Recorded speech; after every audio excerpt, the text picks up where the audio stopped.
Delete.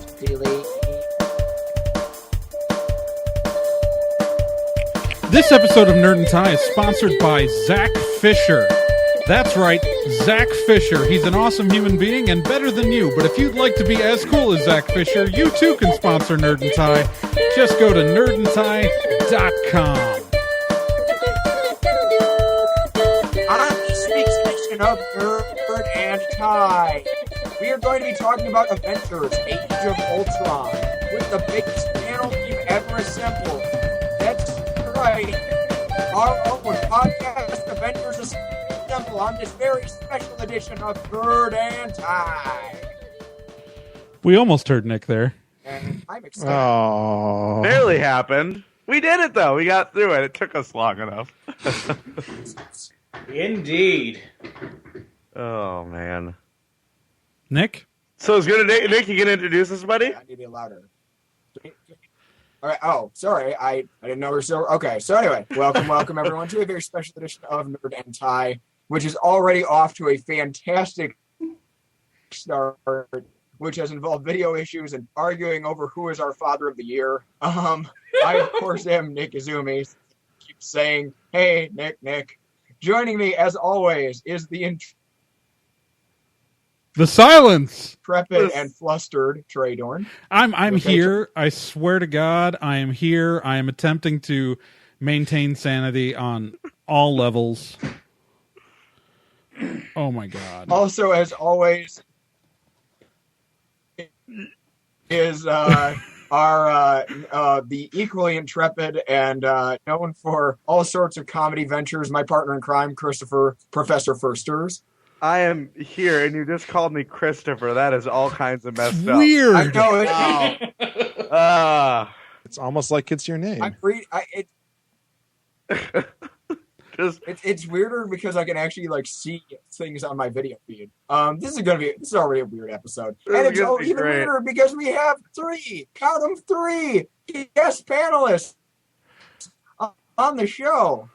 So starting with the person who's actually in the room with me is Rena Innocenti. Hi there. I'm a girl. She is. I said that last time too. Also joining us this week true. from the Famicom Dojo podcast, the one and only Sean Orange. What's up? I'm actually wearing orange. This is interesting. It's amazing. Total coincidence. Okay. Well said, Sean. All right. And not videoing, but a regular from our letter section, Random Ramblings Man, is here with us. Also known as Are you usually there, the Random? only guy in the chat room.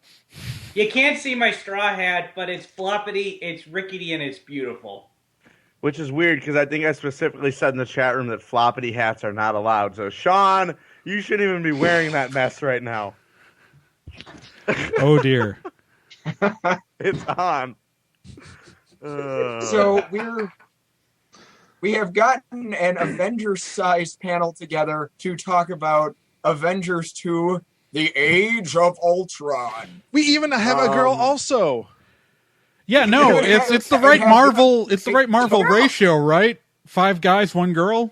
It's, Uh-huh. That's- And I does just that make you the like, Hulk, So Nick? yeah, it's just like a Marvel movie. What? now, if now the viewers at home saw the opening image over the sponsor page, which showed that Random's the Hulk. Which makes perfect sense because I have terrible anger issues. But I'm more Clint than anyone. I do I was- archery. Yeah, but I'm the You weren't family archery. man. I'm actually looks really better angry to that me I as wasn't tonight. Black Widow because I think I've got just as good of a body as Scarlett Johansson, to be honest. Like, Well, Everyone's I wasn't getting gonna say muted for anything. 2 seconds here. I'm perfect with my picture because I'm Captain. And everyone knows there I'm you go. Captain.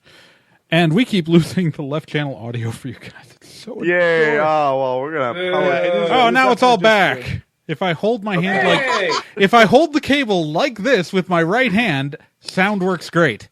Uh-oh. Perfect. Well, Don't move it. This Anyway.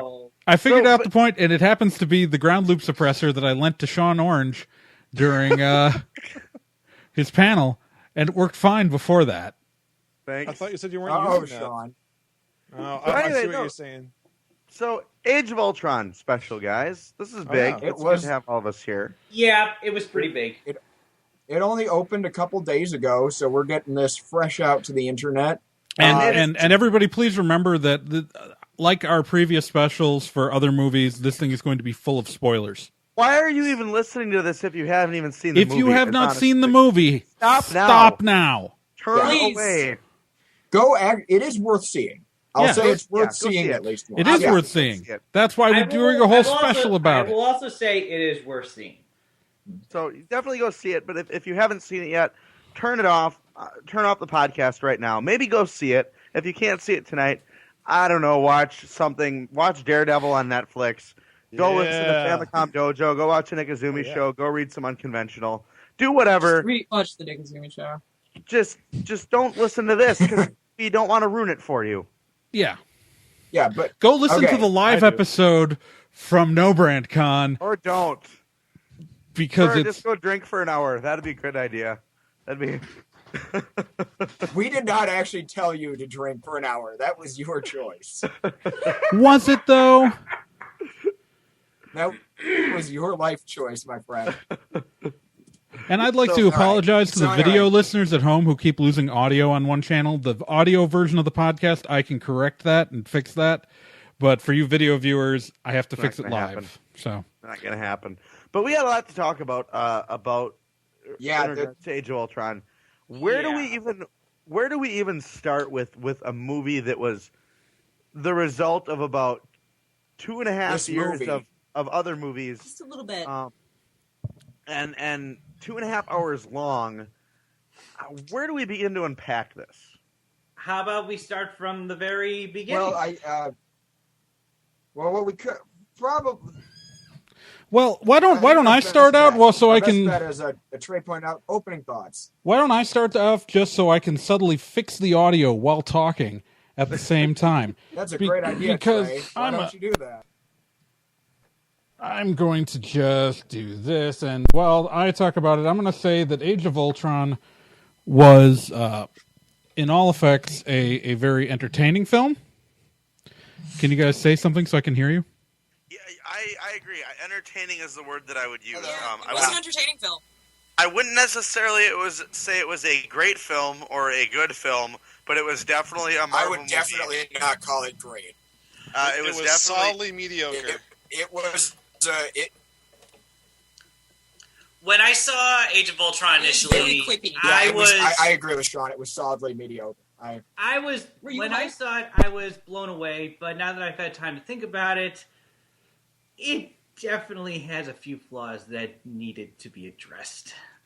Well, not even just necessarily really a few. And I mean, like, now that we have opening thoughts out of the way, and hopefully Trey's got his, Trey's got the issues worked out. No. But well, we can keep going with it. But let's start from the beginning. I think is a good place to start. Now, of course, it opens. We have the assault on Hydra. That's going on. Boy, did they drop us into this movie fast. That was a heavy drop. Yeah, I kind of liked it though. I did. I have the opening is very mixed for me because a lot happens before there are even credits. I mean, like, before we even have the title, we're dropped in the deal from there. I'd say it just kind of keeps go. You don't get breathing room really. You get breathing room in one scene, in all of one scene, and that's about it. Hawkeye range. No, I was going to say party. Oh, okay. Because there's nothing important happening there. Well, it was hard for me in the beginning, and maybe people agree with me on this. And I said this walking out of the movie, like, right away. This movie's about to make $30 kajillion between box office sales and merchandising and everything else. Okay, yes. Can't we get some better CG at the beginning of the movie? I had no problem. Good God, the CG was bad. Really? I disagree. It took me out of it. I couldn't do it. CG better all over the place. I had no problem the with CG was the the worst in the entire beginning of franchise. the movie. I I've seen better CG in Buffy. Even though I was dropped in, I just didn't have a problem with it. I was up to speed on everything. What was wrong with the CG? I don't understand what was wrong with the CG. I didn't see anything wrong with it. I thought it was all really poorly rendered. I thought it and was like, hokey. No, I'm with Fur. I thought it looked hokey. When we finally got to Ultron himself, he looked like a Transformers Prime character. Well, that wouldn't be bad. What? Ultron was cool. He did. I'm sorry. I get that there's a lot of stuff going on in the beginning of the movie, and that action scene, it's action packed, it's balls to the wall. There's a lot of stuff going on, but like it just some of the movements of the characters just took me out of it for a minute. I specifically a part where like Chris Hemsworth, where Thor, because they're interchangeable, where Thor is like jumping up on like the guard tower and swinging his hammer around, and I'm just like, this is not great CG. One of the big shoots. Okay, I'll agree with you on that. That did look very unnatural. This whole thing's off the rails already. When they did that. Are you insane? It'd be great if I could hear Nick. It'd be great if I could hear Nick. Off to the rails. Are you nuts? But that was like the only thing that I had with really the first scene with being dropped in and the CGI issues, because it was a great action scene. All of the Avengers, it's so cool to see them on screen doing stuff. You got the Hulk heavily involved, and honestly, Mark Ruffalo as the Hulk, like his actions and the motion cap and stuff like that is pretty darn good. Like just to be able to see like his face on the Hulk is good stuff. See, okay. I thought almost that entire opening scene was just really hokey looking, though. I didn't think there was literally. I looked really cheap. I did not think that there was anything wrong with the opening scene. The opening scene was meant to establish that the Avengers are going out on missions and are performing on a regular basis, and I thought that effectively conveyed that. I didn't think that there was any problem with the opening scene. Agreed. I have lots of problems with the first third of the movie in the Ultron introduction and things like that, but I have no problem with that opening scene. It was a solid introductory action scene. I don't understand. I don't know what you guys saw. I saw this on a pretty big screen. I saw this on an IMAX screen. I went to a drive-in and was in the second row, so I had pretty detailed view of every inch of this movie. And I do not know what you're saying. We saw it at the only theater in town. I'm not saying I hated it. I just said right away, just to get dropped into it. There was literally no time for me to be like, all right, let's do this. Like you look at the first Avengers movie, right? And there's literally just about any Marvel movie, and there's at least some general establishing thing going on before we get a huge action sequence. And it would have been nice to maybe have an extra, maybe even 2 minutes of establishing what's about to happen and what's going on, to say are you guys ready? Are you ready for this? Cool, let's do this. I felt it was really weird.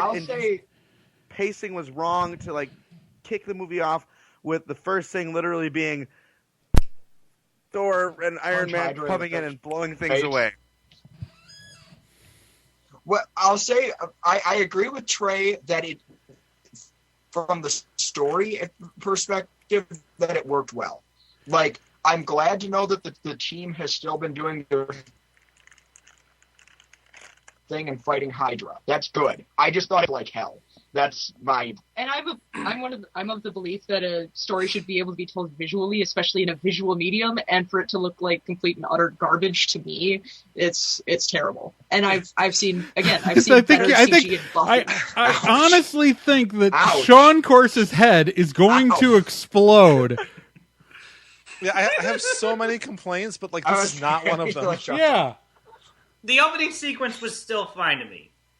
It was still great. Don't get me wrong. I'm not saying it was bad. It was still good. I just thought that there was some really hokey CG moments in it. My God, you people! Did you think that Quicksilver Speed was hokey? Okay. Trey, Sean, Like I almost like be like random ramblings man face would be the same as Trey's and Sean's right now. It's like this. Oh my god, what are we thinking? I'm just going to apologize to the video viewers that you're stuck with channel out of one sound because I was getting a ground loop and I tried to correct the left audio. So we're just going to go with it because for the audio podcast, I can switch it to mono and we're fine. So for the technical difficulties, video viewers, I don't know if I'll be able to fix it for you. We'll find out. But I will say though about the beginning scene that like right away the dialogue is on point. Yeah. Right away, the dialogue is sharp, and that's what I love about Joss Whedon written things is that he's got a way to start sharp with dialogue and keep it going the whole way through. Yeah, it's. I think. I think overall the film was still good, but I feel like my major problem with the film. So since we're apparently jumping to cons and abandoning everything, I thought we were just picking it apart bit by bit here. And right, that's right. But. That's the way I was going. But to say that if we go scene by scene, though, we'll be here for 4 hours. Yeah, we will. We will. Overall, I like the film a lot, but I do feel it was much weaker than the first Avengers movie or Guardians of the Galaxy, and I'll tell you why. And it's the Ultron plot in the beginning. We go straight from Ultron being this theoretical idea to suddenly Ultron exists. And while it works narratively well enough, it does lose any sort of like emotional impact of like the build up to Ultron. There's no like months of it working correctly. Even if it had already been running the Iron Legion at the beginning of the film, I think it would have been more impactful. Much better. And so that whole first third of the movie felt like it was super rushed. And what I felt like really, okay, so while I think that Scarlet Witch and Quicksilver were handled really well within the film, I think that you could have done the movie without them and spent that half hour of backstory time and characterization on Ultron and made him a decent villain instead. And this is actually, I highly suspect that Marvel had a lot to do with this and not necessarily Joss Whedon, that Marvel wanted these characters put into the movie so they could be, so Scarlet Witch could be used later. Not necessarily Quicksilver, but they did that so Scarlet Witch could be used later, and that was the more important part for I feel like the needs of the Marvel Cinematic Universe overrode the narrative needs of the film in that case. And that's where my money about what happened. I agree. I think that's a lot of the problems with the movie. It's a lot like Iron Man 2 in that it's very concerned with setting up the next 3 or 4 Marvel movies rather than making a good Avengers movie right now. And I'm with you, Trey, on... I've always thought it was possible to make a good Marvel movie while also setting up for future Marvel movies, but it just seemed with Age of Ultron, it was still more of a checklist. This one... we lost Nick there again, but I mean, I agree. And I'm not saying that you can't do that, because the other movies have done it perfectly well.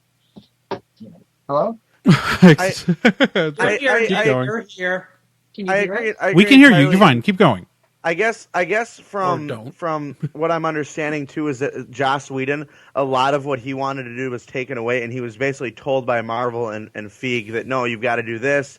This has to happen. And there are definitely points where you can tell that Whedon wanted to develop more of a certain idea, but was unable to because of the demands that were put on him by Marvel and Feig and the greater Marvel universe.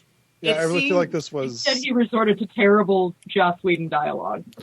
Oh my God! What? What is wrong with you? The dialogue's the best part of Joss Whedon. The dialogue was perfect. It was great. The dialogue and the acting was some of the best part of the movie. Are you kidding me? There were some lines that made me cringe. I'll just say that. There are some lines that made me cringe. There were no... Okay, there was literally one line that made me cringe, and I really thought it was inappropriate to have in the movie where Tony says, if I do this, I'm going to bring back Prima Nocta, and there's a historical thing about that really bugs me that they put that in the movie. But like, other than that, the dialogue that sounds like something stupid Tony would say. Exactly. But the dialogue was sharp and on point, and the acting, which is weird for me to say, was one of the best parts of this movie. You can tell that these actors are having fun doing this. Agreed. I'm going to say that Aaron Taylor Johnson and Liz Olsen had a lot more to work with than in Godzilla. Yes. They were great. I loved the acting in this movie. Rena, what are you on? Yes. Yeah. Standards? Oh! I can't hear anything because my headphones are now disconnected. I'm trying. I have all these notes here. Sean hasn't had a chance to speak yet. We should probably give Sean a chance. I don't know where to come in. I have all these notes, and it's like I can't say anything positive at this point because everyone's just all over this thing. I really like the movie. Okay. I still really like the movie. But I liked it too. But let's discuss what Sean wants to discuss. Sean hasn't said anything. What does Sean want to discuss? I have no idea what Sean wants to discuss. All right. I liked the part where they got into everyone's heads. We got to see their fears, and Tony's was pretty good. If you'd seen Iron Man 3, you already knew what that was. Caps was pretty good. He got his last dance finally. Tear. We didn't see some people. We didn't see Hawkeye because he just shoved an electric arrow into Scarlet Witch's head, and because he's sick of people playing with his pride. I didn't see the ones for any characters who don't have their own movies. I mean, in Hawkeye's case, you got to see throughout the film his own movie. What's that? Hulk has his own movie. Was it this one? Yeah, it was this one. Fine. We got to see inside of Hulk's head, not like the dream, but we saw the result of it, and we did get to see Black Widows though. Yeah, I felt like this movie did a great thing, and that was give us a lot of Black Widow and Hawkeye, who are the two characters, of course, who have never had their own films. Right. So, and I feel like it did a lot of favors for Hawkeye, but not for Widow. None for Widow. I didn't really like what they did for her. I really... Did we watch the same movie? Actually did the same. I'm going to say this right now. Hulk Tasha can just sink below the waves. Hulk Tasha was fun. I'm a big fan of this. I never thought I would be, but I liked it. You have two characters who are view themselves as monsters, But you didn't have to do anything romantic with them. But why not? It was gross. It should have just been a good friendship, not a relationship. Why not? Why not? Why can't screen time spent on other things? Because every movie has a romance, and it's not going to hurt us to have an action movie that doesn't have a doesn't hurt us to have it. I don't think Black Widow would be too concerned with romance. Does hurt us to have it. I think she's more concerned with trying to be a good person. This is like the Fox News of Nerd and Tie episodes. Well, we can't publish this episode. Rena, why does it actually affect things? Why does it hurt? I want to hear your take on this. To know why you think the Bruce and Natasha thing actually drags things down. And there's a lot of issues I had with the Black Widow storyline. I thought that they maybe used her more as a crutch and she didn't really get a chance to shine on her own. But that's different. But why does the Bruce Natasha storyline hurt Natasha? It comes out of left field. Two, there's absolutely nothing in that relationship that makes it make sense. They have completely different ideology. And that's... Have you ever had it for someone who was totally unlike you? To have in a relationship. It's not a settle kind of thing, because that's what it feels like. Yes, and I've seen it explode in someone's face. I don't know. Right. And it didn't work out for them either. Like Joss Whedon. See, okay, so let me tell you why I liked it. And sorry. Yes, but we both like the same robots. Let me tell you why I liked it, and it's going to start out with one, it didn't work out. That's actually one of the reasons why I liked it a lot, because in my opinion, it you take a look at Natasha and She's a person who is effectively was turned into an assassin, views herself as a monster, and looks upon her life as herself as a monster. And she's, even though she has left her ways as an assassin and has gone to a more heroic, like, good guy place in her life, she still holds on to that past. And everyone she's met, again, turns out to be a warrior, a soldier. Even Captain America, who is arguably one of the more like pure people in the world, is still a soldier. He's still a soldier. And so it's her attraction to Bruce as someone who also views himself as a monster but doesn't want to be one is really clear. But the reason why it doesn't work out is because Natasha's at the point where she has accepted that she was a monster while Bruce is still battling with that actively. And so that's again why they were doomed to never work out. It's the attraction makes perfect sense to me because frankly Mark Ruffalo is a very handsome man, and Boy, he is pretty dreamy. That's up to opinion. As a woman, he's a hideous human being. I find him quite attractive. So on the inside, he's wonderful. Rena, you are like the only person I've ever met who does not find him attractive, and that's fine. Everyone's allowed different taste, but a large percentage of the population would agree that he's attractive. I used to think Benedict Cumberbatch was attractive. So, well, we don't need to bring Benedict into this. Well, again. A lot of people also say that Loki's attractive, so a lot of people are wrong. So these are all okay. It doesn't. Your personal preference in men does not reflect on the population as a whole. But that's not the point. That's not the point. The point is that. Too is that they and to say that it comes out of nowhere, it's been coming since the first Avengers movie. That's like there was that whole scene in the movie where she says, "Would you have sent me to recruit him?"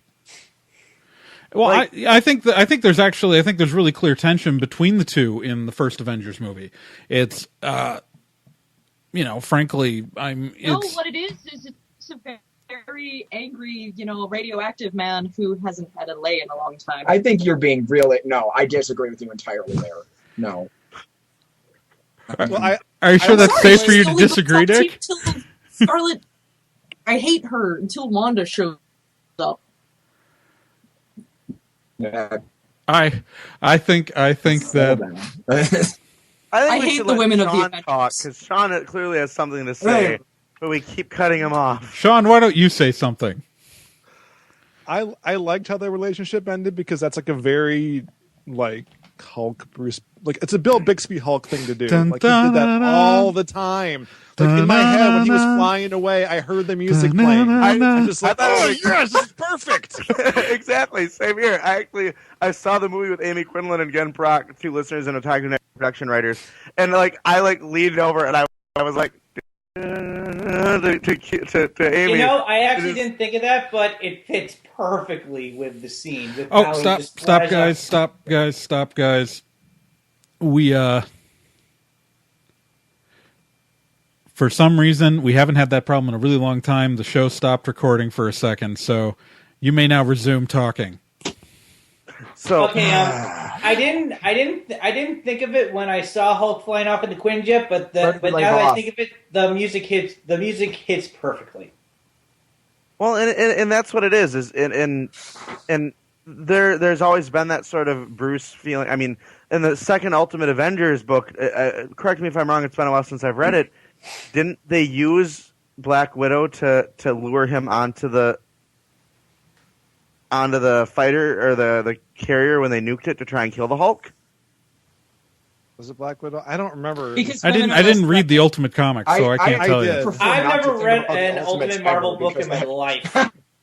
It was good. I liked it, but like the romance makes sense, and if we're gonna have a problem with something that they did with Black Widow, let's not make it that.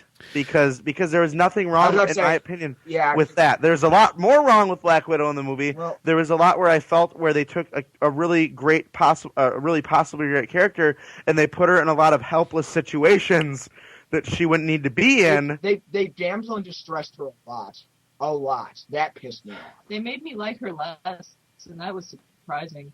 Yeah, if it had been for like Captain America 2, then maybe they could have gotten away with this. But she was such a badass in that movie that it's like exactly. Well, I really, it's worse. I only really felt like there was one scene where she got like totally damseled, and that was obviously with the grabbing, like when Ultron grabbed her when they were like the Visions box thingy. Yeah, and they had her locked up and stuff, but I still felt like they took her in a direction that maybe wasn't as where she was originally going. Like, I get that we got a lot of her backstory and stuff, but it made her feel helpless. Like this, and this after she like risked her own life in Cap 2.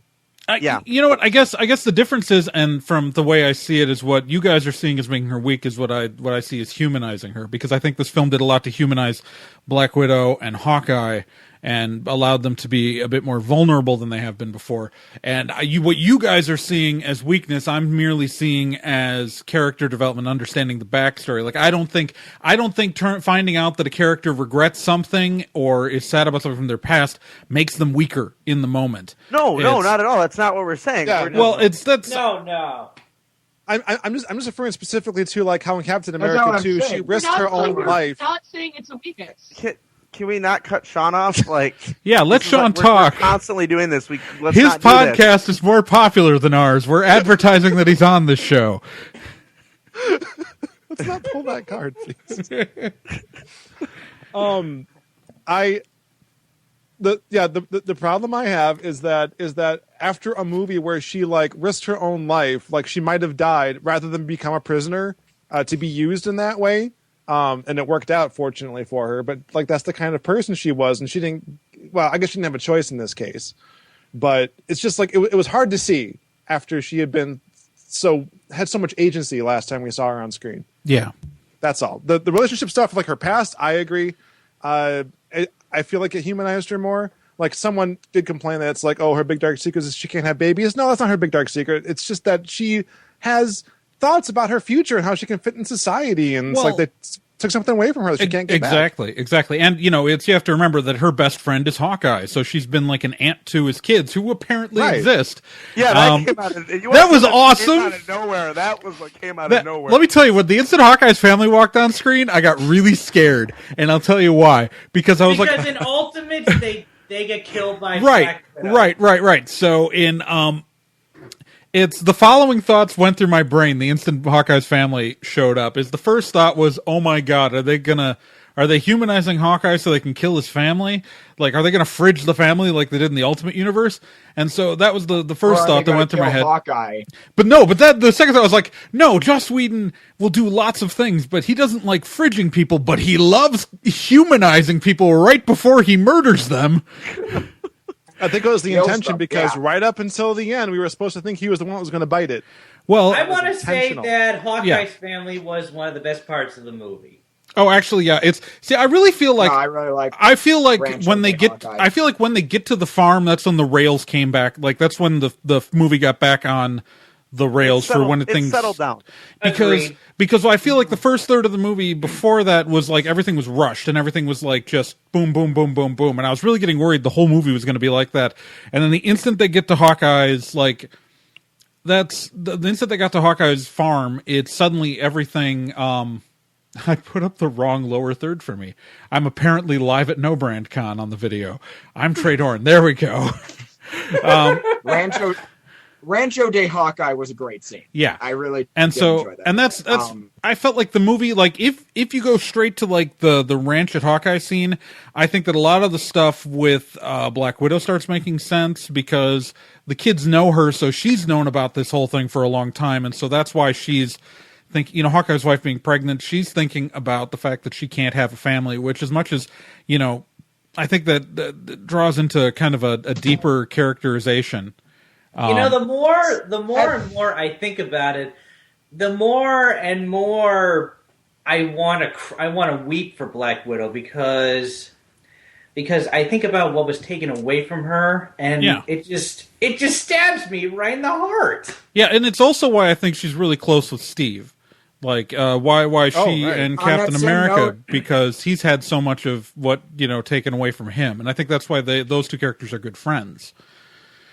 Black same Widow, note, I seems am to, still- Black Widow seems to bond with people that have had things taken away from her because From them, she's yeah. had things taken away from her, and seeking out others that have also had things taken away from them. It's easier for her to empathize with them, which makes me think which makes me wonder how she bonds with Hawkeye so well, because he hasn't really had anything taken away from him that we know about. Well, he has spare kids. She could take one His of those. family life. Now, sorry, Rena, you had a thought. Nick or Rena had a thought. Daily there. life with his family taken away. His Yeah. security of being alive with his children. Mm-hmm. That's a big thing. Okay, yeah. That But- makes. I'm sorry we cut off Sean again. No, it's fine. I had my quip and I was done. I just didn't want to. Talk Sorry, about anyone else Sean. myself. No, I'm good. Now, leading He's- up to Sean is just actively making a teepee for his secrets. yep. Now, Nick, you were saying something. I will say that I Oh my God! Nick has been replaced by a Transformer. Run! comfortable. Sorry, yeah, I Oh no. No, you guys are fine. Keep going. okay. Anyway, I am going to be in the minority that was a really. I'm not comfortable with the whole Black Widow losing her ability to reproduce. I understand what you guys are talking about, and yes, that is a strong way of using the character development, but it's also a really common trope used in just a lot of things. in Okay, in I really agree. uncomfortably kind of misogynist Yeah. things, and I'm But not totally comfortable I with it. understand. I'm that super not comfortable with it. Even if they use it well, I'm not comfortable with it. counterpoint is that when they were showing the procedure that she went through, it didn't even occur to me it could be that. Like I was thinking superhero stuff, like they gave her It was bionic too legs or disgusting. something. You know, and when it was like mundane instead. Sterilized. Oh, Yeah. that was Well, he gets I that. got it piece. eventually. He understood it when they said it. Yeah. But before they said what it was, I was like, oh, terrible. Well, I knew that's what was happening. But then again, most of the women in my life had already gone through that, and it's not that big of a deal. Well, it's a big of a deal for some Okay. people. I'm sorry. It's not that big of a deal. It is a big deal for some. I know some Well, people who, it could Rena, have I know been- people it was a big deal for, so why don't we not discuss whether or not it's a big deal for somebody? Let's not now. That, I believe, is outside the purview of this conversation. How about we talk of happier things, like how Like how- Quicksilver getting shot. No. well, I mean, okay, No! we talk about the Rancho to Hawkeye scene and how I like I like Right? that part. before that scene, and I wish I could remember the country's name. It's escaping me right Wakanda? now. Wakanda. How great it is that we're setting up for the Black Panther, and how freaking great Andy Serkis was being introduced as the Claw, and how great that's God. going to be. Oh, I didn't know who that character was very well. Andy Serkis I was don't know who he was just either. amazing. He dominated the screen when he showed up. Nick only realized it when we saw the credits. I didn't get that character at all. I thought he was just kind of like, what the hell? You know, What is this? I admittedly that was the didn't. comic book street. I didn't get it because I'm not familiar with the character. Well, I knew he was someone important because someone had mentioned that they saw like a still in a promo or something like that, or it was like leaked ahead of time. So I knew he was a character in something, but I don't really know anything about him. So like when after the movie was over, I asked my friend who I was with, I was like, "Is there any significance to him losing his arm?" It's like, "Yeah, it's gonna be replaced with a claw," and I'm like, "Ah." basically, we're pretty much seeing the main villain for the Black Panther movie. Yeah. I'm assuming because they kept Andy Serkis's role really hush hush. Like people are like, oh, Andy Serkis is going to be in this. I bet you he's going to be doing a lot of motion capture stuff, and I'm sure they had him do it because it's Andy Serkis. But he was also, I mean, his character of the Claw is pretty big in the Black Panther universe in terms of all the smuggling of the vibranium and basic forced workitude of the people of Wakanda. Yeah. It's Whatever they do with Claw, it's got to be better than what they did with Strucker, though. Because yeah, Oh, that was disappointing. That was disappointing. That was a Really sad waste. aura That was kicking in. basically a glorified cameo. Come on, Marvel. Strucker was an absolute Come on. waste. like Thomas- like not Thomas convinced. Kretschmann is one of my favorite German actors. He had more characterization as Strucker in that mid-credit scene of the Winter Soldier than he did in the entirety of Age of Ultron. Come on, Marvel. Come on. Yeah, I think the bad guy whose name escapes me, also Hydra agent from Agents of S.H.I.E.L.D., had better characterization than this guy did. You're either talking about Grant Ward or No. John Garrett. No. List or Whitehall. Whitehall, yeah. Whitehall, yeah. I will say, okay, so am I the only one who is secretly betting that Fox and Marvel had a conversation about Quicksilver and Scarlet Witch about who would get which character? You can keep one. Yes. That I'm totally convinced that happened. Because, okay, so obviously, spoiler, I see some people theorizing that Quicksilver didn't die. It looks really obvious that he was dead, but it's true. It is true. They have that lovely Deus Ex Machina that they introduced earlier in the movie that can just... he dies before... He dies before they get to it, but so I think he's dead. I think he's going to stay dead, but Marvel does have a common thing of someone's dead, but not really. Phil Coulson. Well, but Project Tahiti doesn't exist anymore. Quicksilver kind of got pumped full of maybe 1,000 Gatling gun rounds. I don't know how he can walk away from that. No, I think he's dead. I think he's staying dead. Yeah, right, walk it off. What I do think also... Walk it off. What I think we... He's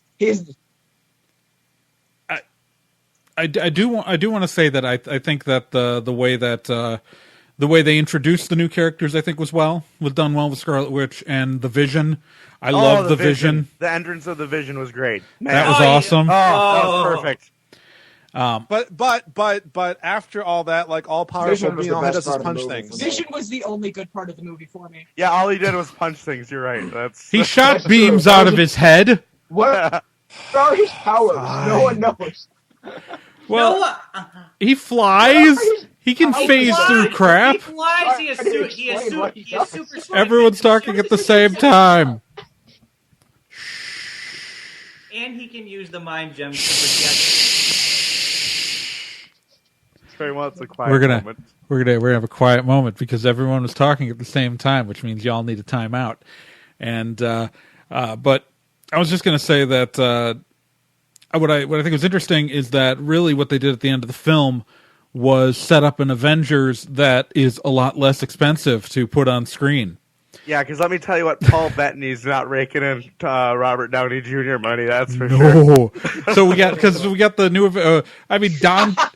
Out of the new people, so Don Cheadle's now an Avenger. Don Cheadle's way cheaper than Robert Downey Jr. Right. But he's still a good actor. Oh no, he's phenomenal. No, he's a. So we've got War Machine, Scarlet Witch, the Vision, Falcon, and along with along with Cap and Black Widow. It's a good lineup. Are now the Avengers because Iron Man has stepped out, and Banner's gone off to La La Land, and Hawkeye's going back to his farm and saying, "Fuck it, I really like being on this farm." I will say Hawkeye's dialogue, where he was just I'm just a guy with a bow. Like it's just none of this. You could shoot him in the back right now. No one ever know. No. Hawkeye, what happened here? Hawkeye was phenomenal in this movie. I loved every line that Hawkeye had. It was beautiful. Hawkeye was my second favorite of the movie. Who was your favorite? With Age of Ultron, I think he said his favorite was the Vision. They effectively addressed the issue of whether or not Hawkeye actually had character. Yeah. I love Vision. Yeah. Nick loves Vision and Hawkeye, which is why he's going to be drawing some very entertaining fan art. I love. If you would like to draw Nick drawing the Vision and Hawkeye in Slashfic, write to nerdandtie.com. Go to the contact form. I don't want that. If you would like to tell us never have this many people on the show at once again, Hawkeye Slashfic. Oh. Dear God. All right. So where do we want to go from here? I'd be remiss if I didn't mention James Spader as Ultron. James Spader was phenomenal. I love all of you. Despite the unevenness of the character, Spader did the best with what he was given, and what he did was phenomenal. Every time he spoke, I got chills down my spine. Yeah, no, James Spader played James Spader. Sounded less like a dude bro, and probably more metallic. Well, it's because they modeled his personality off of Tony. He's baby Tony. Yeah, that's the whole point. Is part of the whole point of Ultron is going to go into Civil War, where this is the mindset Tony's been developing. This is what this AI modeled itself on Tony. This is what's going to lead into Tony being the Tony required for Civil War. I'm not saying his speech patterns. I'm saying his voice. You would have liked more of like a synthesizer over it, probably. Yeah. Something more tinny. I thought his voice was great. I thought his voice was great, and I think if you're gonna hire James Spader, you use the full Spader. I think what she's saying is she doesn't want James Spader. I don't know. Let's all look at Sean's hat. It's better than what they did with Chris Eccleston and not using his voice. Exactly. That's true. That was could have had that. In Thor 2, they totally did. Yeah, the Thor 2, I think, was the lesson that they learned, that they hired this guy with this phenomenal voice, and then they filtered the hell out of it, and you couldn't tell. They went the other direction with Ultron, where they chose not to filter it, and I think that was a better choice. I think, and it worked. Like again, like chills down the spine. The minute he walks out and he's doing the whole "there are no strings on me" thing, like like I could feel it Ultron in general. in me bones. I am with Trey. I think Ultron's introduction didn't work though, because it really didn't. It was just kind of like, well, here he is. Again, I think that goes back to the problem with the first third of the movie that was just really Ultron needed rushed. more build up. Yeah, I think that we would have done better with a build towards Ultron, and like Ultron working for a while, and not just, hey, we could experiment with this Ultron idea, and then suddenly Ultron's fully functional.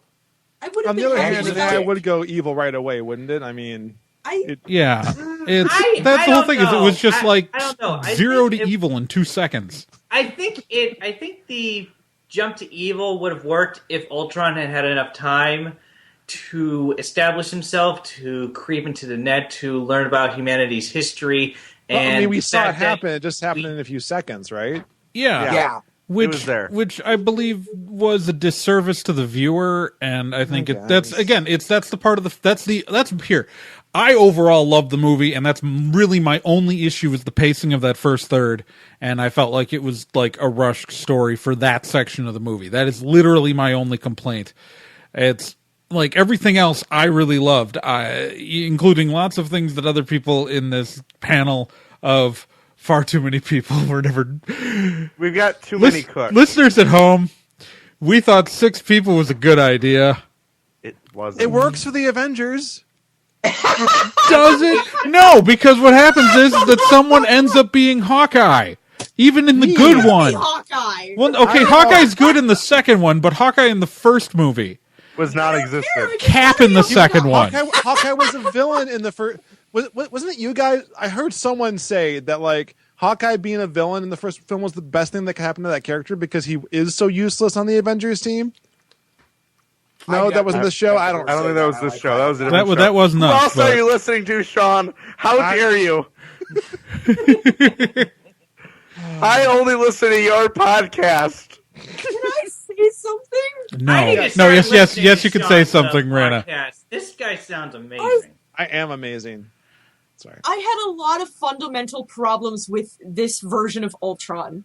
And a lot of it comes from the fact that why does he have so many of Ant-Man's characteristics when Ant-Man is nowhere to be seen? He has the mandibles on the outfit, and that makes no sense when it's based on Iron Man. He has a moving mouth, and he's also based off of Iron Man. He shouldn't have a moving jaw. Well, because he wanted one. Why does his metal mouth move like that? Why does he have articulation in his lips? That's so stupid. He's never had that in the comics. I'll point that out. Now that you mentioned it, like I didn't realize how much his face was like the Iron Man face until God. He doesn't have an Iron Man face. Well, okay, so his drones look he has Transformer Prime's Megatron's face. Well, okay, so the drones had a much more Ultron face. I like. than- I than- actually prefer. I And- prefer the Designs were Sentry amazing. design, the And- drone design. And I think what happened was that they wanted like the lead Ultron unit to be able to express emotion and have facial expression, which you can't do with the static That is faces on those things. So because Baymax worked. Baymax was expressing very different emotions than Ultron. Cute and cuddly you can do with two dots and a line. That's when the whole body's cute and cut. Now I will say, I really got to see this movie. Baymax was if we could stereotypical. replace Ultron with Baymax visually, but keep James Spader's lines, I would pay twice as much to see that movie. I would pay 2 to 3 times as much to see that film. But that said, I think that what they wanted to do was get. How infected are you on a scale of 1 to 10? Viewers at home, if you will edit together Avengers Age of Baymax for me, I don't know what I'll do, but I'll do a huge favor for you. Oh, Just God. holy crap. Oh, I want it. I want it so bad right Oh dear. Well, Why don't we, since while we're going on and plowing through time here, why don't we talk about how we think this is going to affect the Marvel Cinematic Universe as a whole and how we're going forward? If people have managed to trudge through this thus far. Scarlet Witch is in the picture. I'm sorry, Rena, we didn't hear you. Rena hates Scarlet Witch, long story short. She just never liked the character, so. I like Scarlet Witch, so you're wrong. I do too. No, I'm just kidding. Okay, let's see. Well, obviously, with the end of Age of Ultron, it's going to lead into Civil War. We see now that Tony is willing to go to a very dark place to do what he feels is right. And as Scarlet Witch said, he doesn't know the difference between saving the world and destroying it. And we know that Tony is going to be on pro-registration as a way to atone for his mistakes in Age of Ultron. And I think that's when his darker side is really going to start coming out. That's assuming that this version of Civil War actually deals with the registration issue, because we don't have the mutants.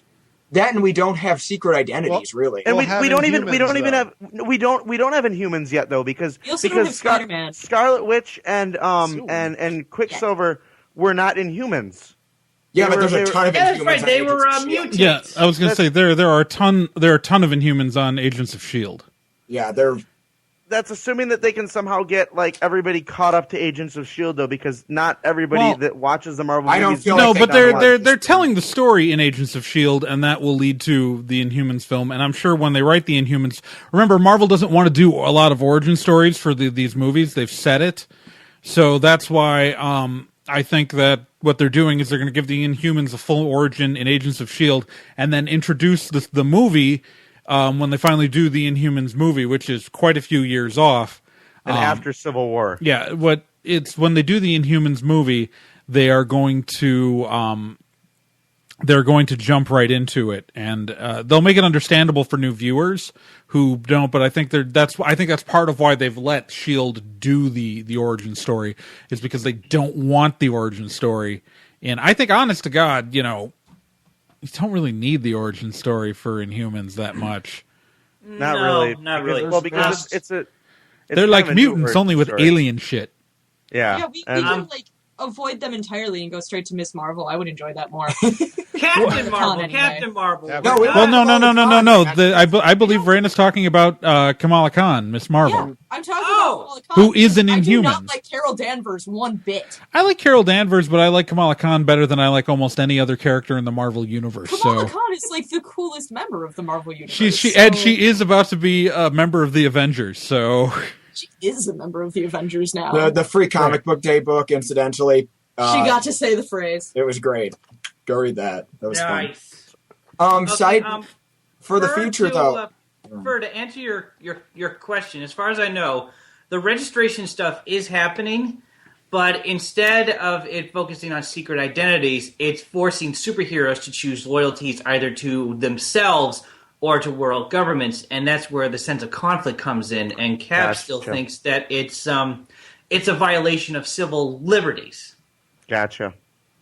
Nick, you were saying?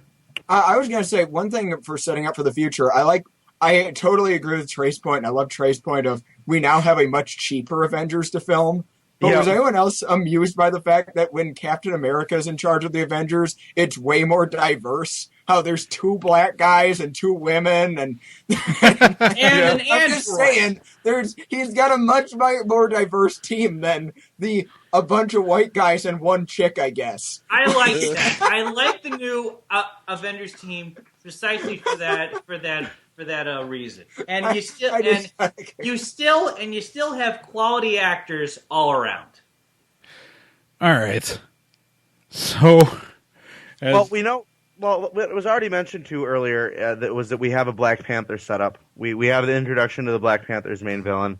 With probably our third reference to Wakanda in the second MCU. But the weird part for me is it's really hard to kind of tell where this is going, because you look at the way that everything has been set up in the Marvel Cinematic Universe thus far. The first phase was obviously a lead up to Avengers. Everything that happened in Phase 1 was just to make the Avengers happen, or make it happen. Then, after the Avengers was done, pretty much everything after the Avengers was dealing with the fallout from the Avengers. Like, there was maybe a couple things setting up Avengers 2, but really, it didn't really feel like there was a lot of stuff in Avengers 2 that felt like a direct result other than the Infinity Stones, obviously. But there's nothing that's really setting up, or like I feel like it's going in a direction like I felt like after the first Avengers movie did. Yeah, because sorry, no, Sean, Iron Man 3 and Cap 2 were like the 2 sequels they had to the Avengers already, and this was such a stepping stone. No Infinity Gem, pun intended. Although, like the discovery that the Mind Gem was in the staff, it's like they didn't even introduce any new stones in the storyline. Like, these are all retreads of the first film. So I don't feel like it really even did anything. Building off of that, Sean, can we think about the fact that Thanos is the kind of guy who's like, I need another Infinity Stone. Hey, Asgardian, I've only just now met. Take this Infinity Stone to get me another one. Honestly, I don't think Thanos thought that Loki was going to fail. I hope we don't lose both of them, because that would suck. Okay, here's the thing, right? Like, he doesn't have any of them yet, really. I think this is part of his plan. He just needs to get them drawn out. He doesn't need them to be in his possession yet. He just needs them to be known and discovered. And now he's going to do it himself. Right. Right. He finally got out of the space lazy boy. When I look at the phase 1 movies, really the only ones you have to see before you go see the first Avengers are Captain America and Thor. And I think with this one, you only have to see, you could get away with just seeing Civil War, and then actually I think Guardians of the Galaxy to lead into the Infinity Stone. I think Iron Man 3 would inform you a lot about Tony, and also kind of introduce where the Iron Legion thing is coming from, because he does that with the suits at the end of Iron Man 3. That is obviously where this Iron Legion thing is coming from. But I really think that with this series of films that so far it's just been, you only really need to see 2 installments before the Avengers film to get through a phase. If you break it down for like what's narratively necessary to understand. Yeah. And so I want to say that I think we should probably get around to wrapping this thing up here, because this has been a weird episode. But I'm sorry. Why are people apologizing? Don't apologize while you're on the show, people. Apologize after the show. No, Could everyone go around and just get their 2 cents? That's what I was going to do. I was just going to say that for my 2 cents, I was going to say that I think the film was overall I liked it. I think it was the weaker of the if you compare it and the first Avengers, I think it was weaker than the first Avengers, and I think it was weaker than the two. With Avengers 1, I felt the 2 Phase 1 movies you had to watch to really understand it weren't quite as good as Avengers. In this case, I think it's the other way around, where the 2 movies you had to see to watch this were slightly better. Like, I think both Civil War and Guardians of the Galaxy were better than... You mean Winter Soldier? Yes, I meant Winter Soldier. I've been saying Civil War, haven't I? I meant Winter Soldier. Winter Soldier and Guardians of the Galaxy. I'm tired. Don't blame me, Trey. Don't blame me. Everyone don't blame watch me. Guardians of the Galaxy because it's a better Avengers 2 than Avengers 2 was.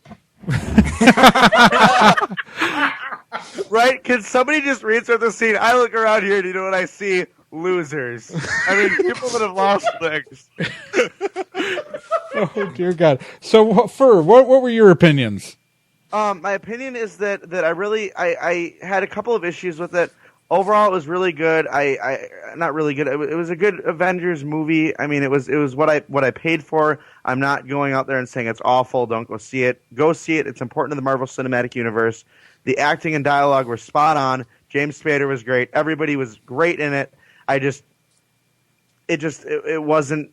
It is what it was. It was a summer blockbuster movie that's going to set up more summer blockbuster movies. All right.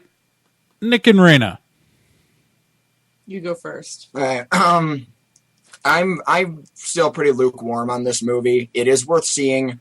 I think it's probably the weakest of the Avengers entries, and I would put it on my weaker scale of the overall Marvel universe. Better than Incredible I've described Hulk. this. It's still above Hulk, Thor 2, and Iron Man 2. But I'm more to the point that this movie is the everything sandwich. For a sandwich that you have to put everything in your pantry on, it tastes okay, but it probably would have been better if you left out the anchovies. If you wouldn't have put everything on it. There's just too much, and it does well with some of the things, but it would have done better to cut a lot here and there. That's my They even cut out Loki. final thought. Yeah, they cut out Loki. There was supposed to be a Loki scene, and they cut it out. All right. Yay! So Rena, your thoughts before our audience lynches you. Oh, what? Ooh. That was Time a anyway bad on the Gundam taste. stuff. Ooh. Inappropriate. What? I would have been happier had they killed the female characters. Wow. And Wow. I honestly would have been Wow. happy had they had Hank Pym create Ultron. Because I can't even remember the robot's I name. wish you hadn't said that last part. And I would have rather had a separate movie for the Vision. I did not like this movie at all. No one will At ever all. accuse Rena of being afraid to share an unpopular opinion. Which is And I hope actually, they never do. honestly, it's actually why we brought you on the show. Certainly made for some good Bring on discussion. the All right. heat. I respond so Discussion. beautifully. All right, Sean. Oh, hey. So I feel like this would have been a stronger film if it had been a Scarlet Witch origin movie, which now that I hear what I've heard makes sense why I didn't go that way with it. But like, say you have an opening scene where it's her and her brother under the bed. Show, don't tell, guys.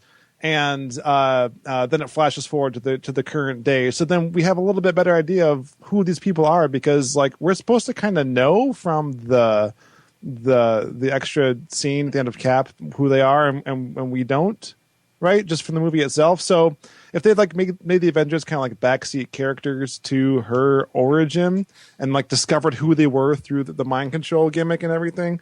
I mean, I'm glad Hawkeye got his moment in the sun and everything, and I would be married to Lindsay from Freaks and Geeks too if I had the chance. Sorry, honey, but Don't you mean Velma from the live-action Scooby-Doo movies? that too. But she was in Freaks and Geeks first. Don't interrupt Sean. Sorry. But when I realized at the end that this is kind of like Scarlet Witch's origin film, I wish they kind of just gone with it 100%, and then I would have probably erased most of my problems with it. All right, and Random. Overall, I thought the film was okay. It wasn't as good or great as I thought it would be, but what they did right, they did well. The characters were still spot on. The acting was great. I still have a problem with the Hulk-Tasha romance, but that's just me. I thought James Spader was great as Ultron. Aaron Taylor Johnson and Elizabeth Olsen did a great job with what they had for Quicksilver and Scarlet Witch. But I do hope that the extended version that they're going to release on Blu-ray and DVD clarifies and fixes some of the issues that we have with the movie. Okay. We just did an Avengers episode, and I didn't gooze about Captain America once. His costume. Well, it's because Captain America was the Hawkeye of this movie. Pretty much. Because the entire budget on costuming was spent on Captain America and no one else. Well, it's because he's like how Hawkeye had no characterization in the first Avengers. They flip flopped Hawkeye and Cap. It's fine. It's because there's too many goddamn characters. No, it's fine. Rena was just saying it's funny because Cap had probably the best costume of the team in this movie. Everyone else shopped at Goodwill. Okay, so Nick, take us home. All right. This is Nerd and Tie, and we have way too many people. Too many cooks. Thank you, Random, Rena, and Sean Orange for being on the show. I'm still Nick Izumi. I'm Trey Dorn. And I am, as far as I know, Firsters. Please remember that you can rate and review us on iTunes or Stitcher and subscribe to us using those services. And remember, we are coming back next week with a regular episode. So always, if you had different opinions about the movie, go to nerdandtie.com and click on the contact form and let us know what you thought about Age of Ultron. And please, Jesus, don't think of the rest of the show compared to this episode. Oh, sweet God. Oh. And if you pay it for me, send it to my Twitter. I'm just gonna run away. Nick, say your catchphrase. Keep on spocking in the free world. All right.